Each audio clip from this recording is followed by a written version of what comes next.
त्वदीय पाद पंकजम नमामि देवी नर्मदे नर्मदे हर। नर्मदा परिक्रमा दिवस 12वा भाग 8 रामघाट दिंडोरी।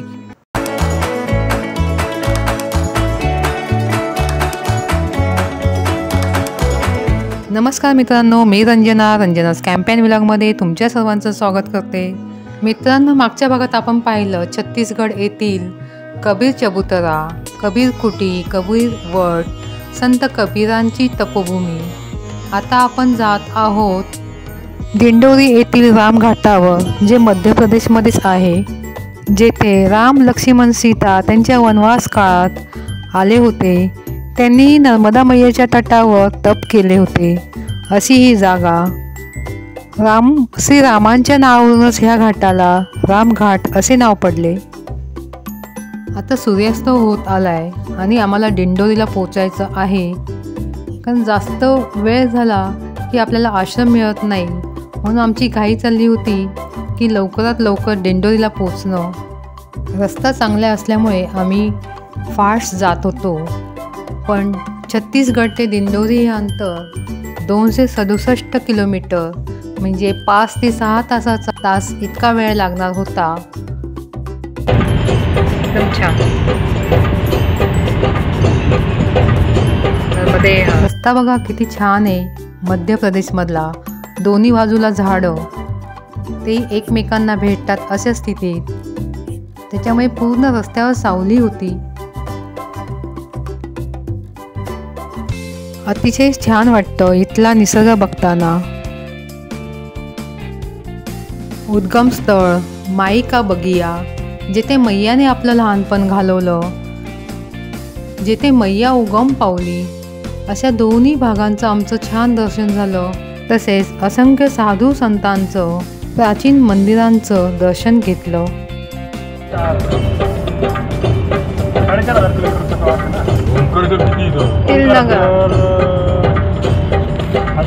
एक असेल 810 मध्ये करमंडल नदी लागते। प्रत्येक ब्रिजवर आम्ही नदीचं नाव विचारतो। नर्मदा मैया क्रॉस नाही करायची म्हणून सावधानता बाळगतो। 3005 नर्मदे। आता ह्या स्थळी आमचा 3000 किलोमीटर प्रवास झाला आहे।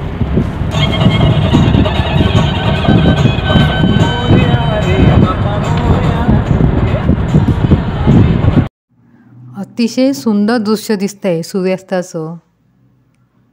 सूर्यास्तामध्ये आकाशाचा कलर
त्यांना आपला रस्ता अतिशय सुंदर दिसतो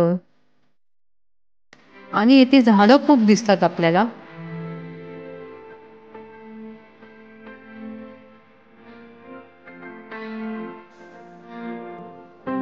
राम येथे वनवास काळात आले होते म्हणून रामघाटाला रामघाट असे नाव पडले. नर्मदा मैयेच्या तटावर रामाने सुद्धा जप तप केलं होतं.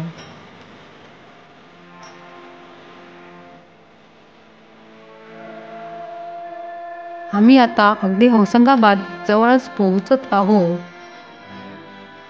हा आहे होशंगाबाद घाट. होशंगाबाद येथील घाट दिंडोरी नंतर आम्ही होशंगाबादला आलो. इथे हा सुंदर असा नर्मदा गंगेचा घाट एकदम मोठा करतो. पायऱ्या घेऊन खाली जातो घाटाकडे. निसर्गरम्य घाट शांत, अतिशय स्वच्छ, सुंदर आणि मोठा घाट आहे हा होशंगाबादचा.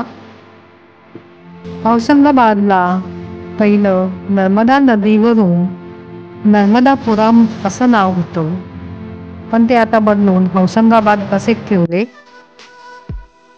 येथे आता हे दोघं भाऊ आणि राजेंद्रजी स्नानासाठी जात आहेत.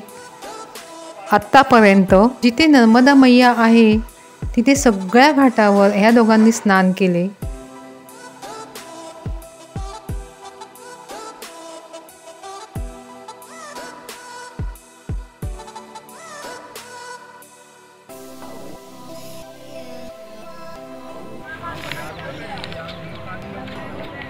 मैयांचं प्रत्येक घाटावर रूप वेगळं दिसतंय.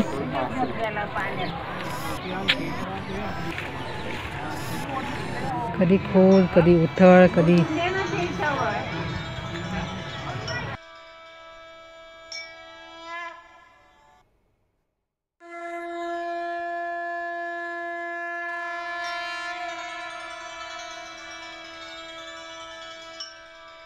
दोघांचं स्नान झाल्यानंतर आम्ही मैयेची पूजा केली, मैयेची आरती केली, मैयेला दीप प्रदान केले. इतर भाविकही घाटावर पूजा करताना दिसत आहेत. मैयेचं पाणी अतिशय स्वच्छ आहे, तसाच घाटही अतिशय स्वच्छ आहे.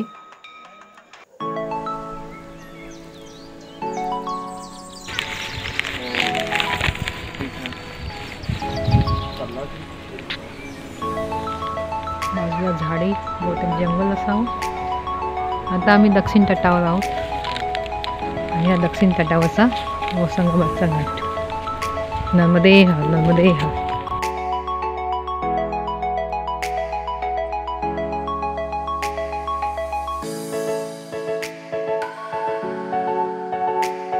मित्रांनो, तुम्ही आतापर्यंत मला सबस्क्राईब केले नसेल तर अवश्य सबस्क्राईब, लाईक, शेअर करा आणि बेल आयकॉन दाबा, म्हणजे तुम्हाला माझ्या पुढच्या व्हिडिओचे नोटिफिकेशन मिळेल.